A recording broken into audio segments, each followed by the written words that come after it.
ওর লজ্জা করে। প্রতীককে নিয়ে একে বলল সোনা সাহা। বিস্তারিত জানতে ভিডিওটি দেখুন। অল্প বয়সেই বিয়ে করেন সোনা। ছোট্ট বয়সে অভিনেত্রী একজনকে বিয়ে করেছিল, আর তার মা হওয়ার খবরও শোনা গিয়েছিল। তবে খুব অল্প বয়সেই তার বিচ্ছেদ ঘটে যায়।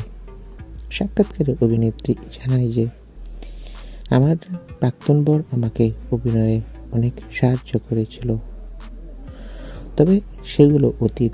আমি এখন বর্তমান নিয়ে বাঁচতে চাই। এখন প্রতীক সেনের সাথে তার সম্পর্ক।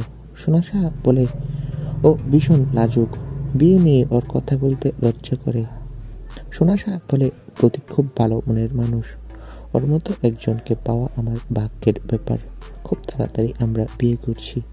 তো বন্ধুরা, সোনা সাহা খুব তাড়াতাড়ি প্রতীককে বিয়ে করছে। এ বিষয়ে তোমাদের মন্তব্য কি? কমেন্ট করে জানাও। ভিডিওটি ভালো লাগলে অবশ্যই একটি লাইক দিবে। তোমাদের সবাইকে অসংখ্য ধন্যবাদ।